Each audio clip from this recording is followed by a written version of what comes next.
अस्सलाम वालेकुम स्टूडेंट्स।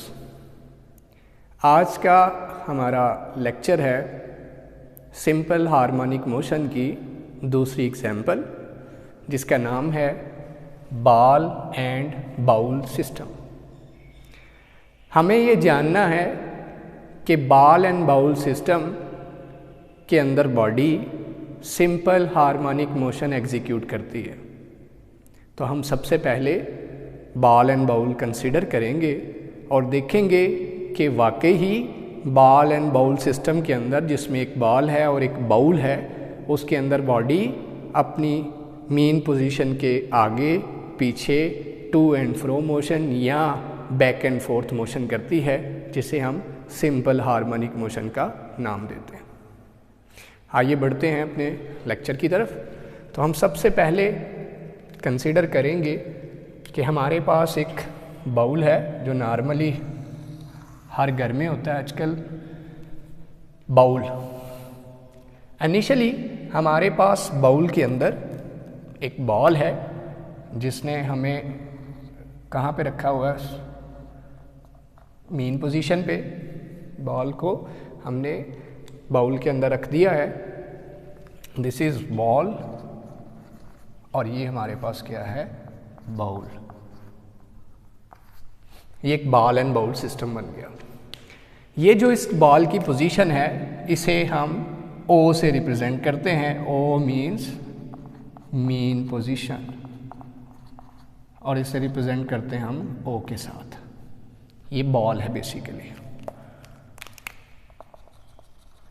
अच्छा, अब अगर हम इसे इस स्टेज पे देखें, जब ये बॉल अपनी वस्ती पोजीशन पे है, मेन पोजीशन पे है, तो हमें क्या नज़र आता है कि इस वक्त दो फोर्सेस एक्ट कर रही हैं। एक, इस बॉल का वज़न जिसकी सिमत किस तरफ है, नीचे की तरफ। एक फोर्स जो कि वज़न की है, वेट की फोर्स, और उसकी डायरेक्शन क्या है, नीचे की तरफ। और एक रिएक्शन की फोर्स है जो कौन लगा रहा है, बाउल लगा रहा है। किसके ऊपर, बॉल के ऊपर, और उसकी सिमत किस तरफ है, ऊपर की तरफ। एक वेट की फोर्स जिसकी सिमत किस तरफ है, डाउनवर्ड, और एक रिएक्शन की फोर्स जिसकी सिमत किस तरफ है, ऊपर की तरफ। क्या हमें जब बॉल मेन पोजीशन पे पड़ा होगा, मूव करता महसूस होगा, हिलता हुआ महसूस होगा? क्या वो आगे पीछे कहीं हरकत करेगा? बिल्कुल नहीं। इसका क्या मतलब है? इसका ये मतलब है कि उसका वज़न नीचे की तरफ और रिएक्शन ऊपर की तरफ, इन दोनों की कीमतें बराबर, लेकिन सिमत क्या है, मुखालिफ।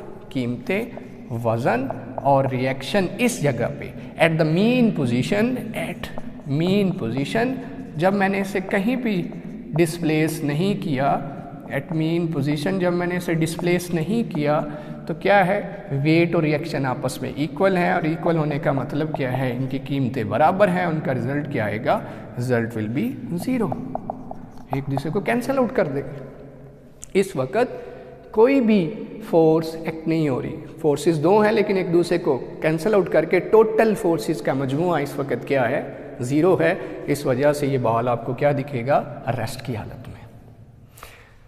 अगली सिचुएशन ये है कि अगर हम इस बॉल को अपनी मेन पोजीशन से हटा के ए पोजीशन पे ले जाएं। सिचुएशन ये हमें साबित तो यही करना है ना कि बॉल एंड बाउल सिस्टम के अंदर अगर बॉल को अपनी वस्ती पोजीशन से छेड़ के किसी हाइट पे या एक्सट्रीम पोजीशन पे जाके छोड़ दिया जाए, तो ये देखना तो यही है, क्या वो क्या करेगा, कंटिन्यूस मोशन स्टार्ट कर देगा, या फिर वहीं रुक जाएगा, या फिर एक चक्कर लगा के रुक जाएगा, या फिर आधे चक्कर के बाद रुक जाएगा। प्रूफ तो यही करना है। तो इस प्रूफ के लिए हमें इस बॉल को यहाँ से क्या करवाना पड़ेगा, डिस्प्लेस करवाना पड़ेगा। हम अगली सिचुएशन में क्या करेंगे, इसे अपनी पोजीशन से डिस्प्लेस करवाएंगे।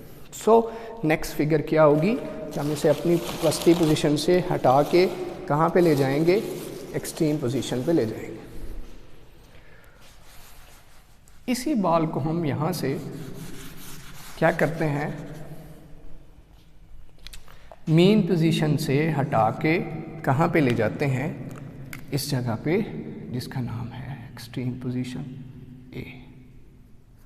हम इसे यहाँ ला के छोड़ देते हैं ए पोजीशन पे, उसी बॉल को हम ला के रिलीज़ कर देते हैं, छोड़ देते हैं, डिस्प्लेस करके, अपनी जगह से डिस्प्लेस करके, मीन पोजीशन से डिस्प्लेस करके हम इस बॉल को यहाँ से छोड़ देते हैं। तो क्या होगा, ये बॉल मूव करेगा towards the mean position.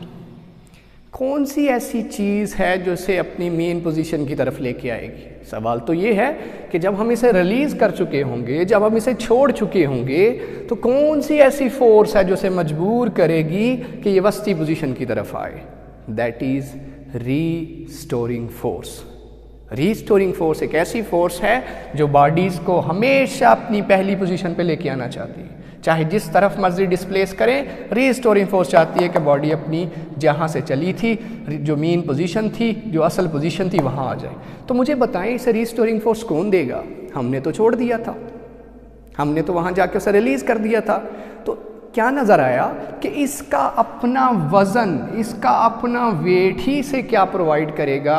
Restoring force. और अपने वज़न ही की वजह से, सो ओनली फोर्स जो यहाँ एक्ट करेगी, जिसे हम रीस्टोरिंग फोर्स का नाम देंगे, वो ओनली फोर्स कौन सी है? उस फोर्स का नाम है weight. Weight is a force and restoring force is a force. So वज़न रीस्टोरिंग फोर्स प्रोवाइड करेगा, वेट इसे क्या मुहैया करेगा? Weight will be equal to restoring force. और नतीजा क्या निकलेगा? ये बॉडी किस तरफ आना शुरू हो जाएगी? अपनी वस्ती पोजीशन की तरफ। क्या ये अपनी वस्ती पोजीशन पे आके रुकेगी? क्या, इसे मैं डॉटेड ड्रॉ करता हूँ, क्या ये बॉल अपनी वस्ती पोजीशन पे आने पे रुक जाएगा? बिल्कुल नहीं, क्योंकि इसके पास इनर्शिया ज़्यादा है। इनर्शिया क्या चाहता है जिस्मों से?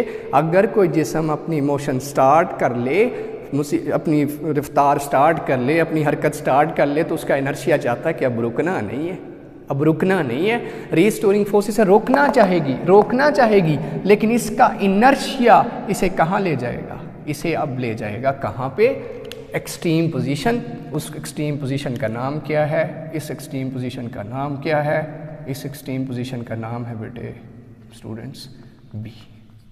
इसका मतलब हमने ए पे जाकर उसे रिलीज़ किया था, उसका वज़न ही उसे प्रोवाइड करता है रीस्टोरिंग फोर्स। रीस्टोरिंग फोर्स उसे लेके आती है इधर उसका काम ख़त्म हो गया था, लेकिन इनर्शिया रीस्टोरिंग फोर्स से ज़्यादा है। रीस्टोरिंग फोर्स क्या होना शुरू हो जाएगी?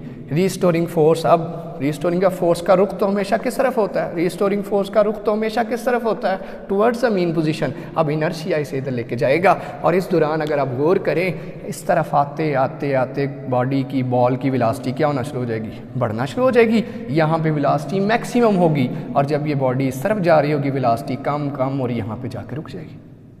यहाँ पे रीस्टोरिंग फोर्स से ला के रोकना चाहती है, लेकिन इनर्शिया की वजह से ये बॉल यहाँ रुक नहीं पाएगा। इनर्शिया ये कहाँ ले जाएगा? इस तरफ। फिर जब यहाँ पहुँचेगा, फिर रीस्टोरिंग फोर्स से किस तरफ लेके आना चाहेगी? नीचे की तरफ। और दोबारा किधर?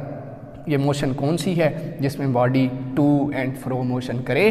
कंटिन्यूसली ये सिलसिला चलता रहेगा, और स्लो डाउन होता हो बॉडी, ये बॉल मीन पोजीशनों पे रुक जाएगा। ऐसी मोशन जिसमें बॉडी क्या करे? अपनी वस्ती पोजीशन के आगे पीछे टू एंड फ्रो मोशन करती रहे, और एट लास्ट रुक जाए, या चलती रहे या करती रहे। ऐसी मोशन को हम नाम क्या देते हैं? Simple harmonic motion, vibratory motion, oscillatory motion. तो हमें यह पता चला कि इस केस में भी, बॉल एंड बाउल सिस्टम के अंदर भी, जब ए बॉल को यहाँ जाके रिलीज़ किया था, इसका अपना वजन इसे रीस्टोरिंग फोर्स देगा, और ये इस तरफ आएगा, रीस्टोरिंग फोर्स कम पड़ जाएगी। रीस्टोरिंग फोर्स की वैल्यू कम, इनर्शिया ज़्यादा, तो इनर्शिया इज़ अ फोर्स, वो क्या करेगा? इसे इस तरफ लेके जाएगा। यहाँ पे जाके दोबारा से रीस्टोरिंग फोर्स इसे किस तरफ लेके आएगी? इस तरफ, और इसका एक्सेलेरेशन भी इस तरफ होगा। हम जानते हैं कि एक्सेलेरेशन भी इस तरफ होता है, बॉडी का एक्सेलेरेशन भी हमेशा मीन की तरफ होता है जब कोई बॉडी सिंपल हार्मोनिक मोशन कर रही हो, और रीस्टोरिंग फोर्स का भी रुख एक उसी तरफ होता है। तो नतीजा क्या निकलेगा? ये बॉडी कंटिन्यूसली अपनी वस्ती पोजीशन के आगे पीछे मोशन करती रहेगी, और एट लास्ट आहिस्ता आखिरकार क्या नतीजा निकलेगा? ये बॉडी स्लो डाउन होती हुई अपनी वस्ती पोजीशन पे एट लास्ट आखिर में आपको यहाँ पे मिलेगी। और अगर वेलोसिटीज को देखें, यहाँ वेलोसिटी 0, यहाँ वेलोसिटी 0, लेकिन जब ये बॉडी यहाँ पे आएगी वेलोसिटी मैक्सिमम। बहुत तेज़ होगी, बहुत तेज़ वेलोसिटी होगी, फिर कम होना शुरू हो जाएगी, फिर ऊपर जाते हुए कम होना शुरू हो जाएगी।